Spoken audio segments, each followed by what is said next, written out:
కేంద్ర బడ్జెట్లో వ్యవసాయ రంగానికి నిధులు కేటాయింపు పెంచాలని సంయుక్త కిసాన్ మోర్చా జిల్లా సమావేశం డిమాండ్ చేసింది.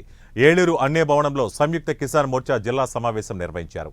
రైతాంగ కార్మిక వ్యతిరేక కేంద్ర బడ్జెట్పై నిరసనలు, ఆగస్టు 9న కార్పొరేట్స్ క్విట్ ఇండియా డే నిరసన కార్యక్రమాలను విజయవంతం చేయాలని సమావేశం పిలుపునిచ్చింది. ఈ సమావేశంలో ఆంధ్రప్రదేశ్ రైతు సంఘం జిల్లా కార్యదర్శి కె శ్రీనివాస్, బీకేఎంయూ జిల్లా అధ్యక్షులు బండి వెంకటేశ్వరరావు మాట్లాడుతూ ఢిల్లీ రైతాంగ ఉద్యమం సందర్భంగా కేంద్ర ప్రభుత్వం రైతులకు ఇచ్చిన హామీలు అమలు చేయకుండా మోసగించిందని విమర్శించారు.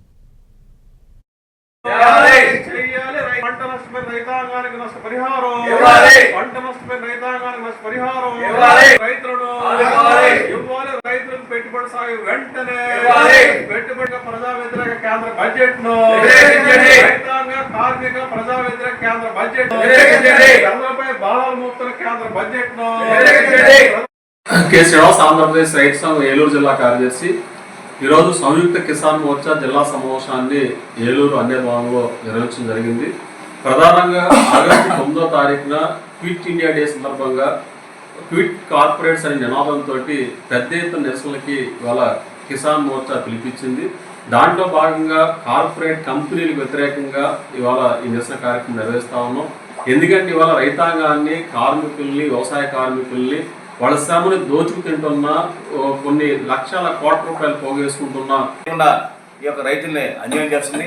అదే సందర్భంలో 2020 చేసుకొచ్చిన విద్యుత్ సంస్కరణ బిల్లు ఏదో ఉందో ఆ బిల్లును ఉపసారం చెప్పి పని ఇంతవరకు ఉపసారించలేదు. దాన్ని ఉపసారించమని కోరడం జరుగుతుంది. ఆ విధంగా వీటి మీద ఆగస్టు 9న కిట్ కార్పొరేట్ కార్యక్రమాన్ని చేయడం జరుగుతుంది. అదే సందర్భంగా 44 కార్మికేటర్లని 4 కోట్లుగా మార్చిన ప్రభుత్వం దాన్ని 4 కోట్ల రద్దు చేయడం కోసం ఈ బడ్జెట్లో ఎటువంటి ప్రతిపాదన చేయలేదు. అలాగే ప్రభుత్వ రంగ సంస్థలకు సంబంధించి పరిరక్షణ కోసం, విశాఖ స్టీల్ ప్లాంట్ పరిరక్షణ కోసం నిధుల కేటాయింపులో అలసత్వ వహిస్తూ దాన్ని పరీక్షించడం కోసం ప్రభుత్వ రంగాలు కొనసాగుతానే ఇలా ఏర్పాటు చేసినటువంటి ఈ రైతు సమస్యల మీద ఈ బడ్జెట్ యొక్క రైతుల్ని పూర్తిగా నెగ్లెక్ట్ చేసి ఇలా రైతు సమస్యలు కానీ, రైతులు కూలీల గురించి కానీ మాట్లాడినటువంటి బడ్జెట్ ఏదైనా ఉందంటే నరేంద్ర మోడీ గారు మొన్న ప్రవేశపెట్టిన బడ్జెట్. ఆ బడ్జెట్లో మరి సామాన్యుల గురించి, మధ్యతరగతి వాళ్ళని కూడా పూర్తిగా వదిలేసి ఓన్లీ కార్పొరేట్ రంగానికి ఒత్తాసు పలుకుతువే తప్ప ఇవాళ మామూలు ప్రజల్ని